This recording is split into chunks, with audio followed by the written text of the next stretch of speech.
On ne peut pas changer le passé, mais on peut en changer sa perception. En tirer des leçons pour devenir encore plus fort, pour y trouver la paix.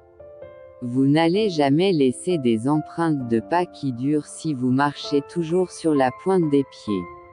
Il y a des jours où tu fais semblant d'être fort juste pour que personne ne voie ce que tu ressens vraiment.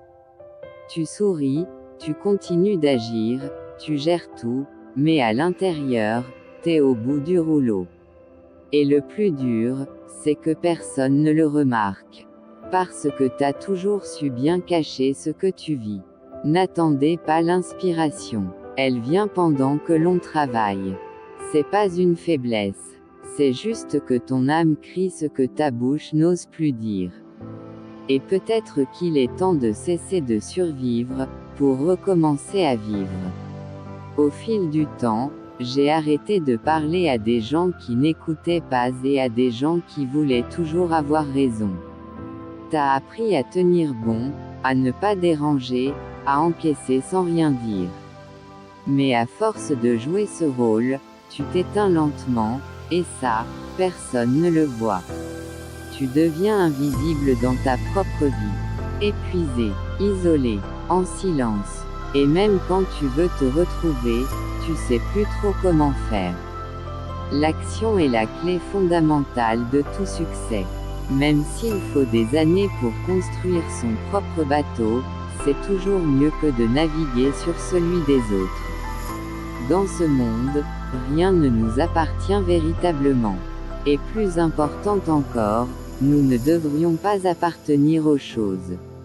Moi aussi j'essaie de tenir le cap. Moi aussi je me batte avec des réalités que personne ne voit. Je cherche pas à faire semblant, je suis pas encore arrivé. Je cherche juste à survivre chaque jour avec un peu plus de feu dans les yeux. Vous ne pouvez pas être ce gamin qui reste figé en haut du toboggan en réfléchissant. Vous devez glisser. Moi je continue. Pas parce que c'est facile, mais parce que c'est nécessaire. Et si t'as besoin d'un rappel aujourd'hui, t'es pas seul dans ce chaos. Il y a une différence entre une discussion constructive et un débat stérile. Une conversation avec une personne ouverte d'esprit, qui valorise la croissance et la compréhension, peut être enrichissante, même si vous n'êtes pas d'accord. Mais essayez de raisonner quelqu'un qui refuse de voir au-delà de ses propres croyances. C'est comme parler à un mur. Tu vois, on est nombreux à vivre sur cette planète. Mais chacun traîne son sac de galères. Ses rêves étouffés, ses douleurs muettes. Et pourtant, on fait semblant d'aller bien. La flamme de l'inspiration doit être encouragée. Placez un verre autour de cette petite bougie et protégez-la du découragement ou du ridicule. Ne sois pas trop gentil, ou tu deviendras leur marchepied. Tant que nous nous berçons de l'illusion que l'autre possède la clé de notre bonheur, nous restons dans un état de dépendance.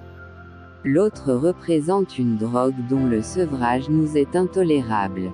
Le manque réveille notre souffrance, notre crainte et donc notre colère. T'as pas à tout gérer seul. T'as le droit de te relever lentement. T'as le droit de pas tout comprendre maintenant. Mais t'as surtout le devoir de pas abandonner.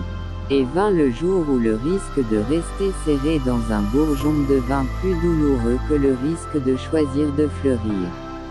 Sois réservé, tout le monde ne veut pas ton bien. Chaque jour a une histoire qui mérite d'être racontée, parce que nous sommes faits d'histoire. Les scientifiques disent que nous sommes faits d'atomes mais, à moi, un petit oiseau m'a raconté que nous sommes faits d'histoire. J'ai cru que si je travaillais assez dur, les choses changeraient. Mais parfois, à un moment de ta vie, tout ce que tu fais même de bien se transforme en échec. Deux choses sont infinies, l'univers et la bêtise humaine. Mais en ce qui concerne l'univers, je n'en ai pas encore acquis la certitude absolue.